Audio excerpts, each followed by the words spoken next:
Ek baklei die hele môre met hierdie deeg en hierdie bak.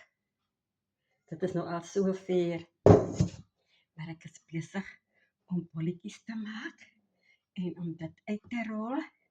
Die bolletjies lê onder 'n klamdoek en mense, ek wil nie van die begin af vir julle gewys het nie, want dit is 'n proses vir my om iets nuuts te doen.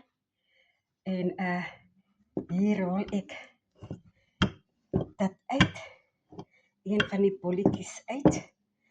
En ek is besig om iets in die vorm, in 'n ronde vorm te maak, maar ek weet dat ek glad nie 'n expert is nie. En ek weet dat dit glad nie rond gaan kom nie, want die voriges het my al bewys dat dit ver van rond af is, maar hier een gaan pan toe.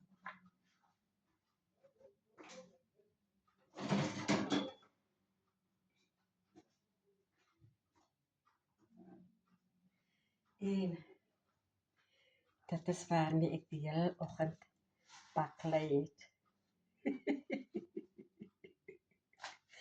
My manier, my metode, maar ek sê vir julle, dit is buigbaar, dit is buigsaam, dit is fluffy.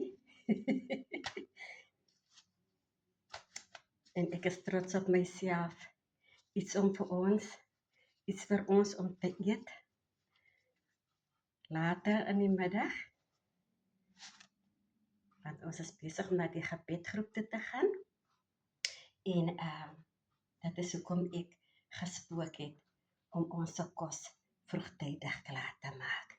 Maar laat ek voortgaan met my volgende taakie. Ek sien vir julle net nou.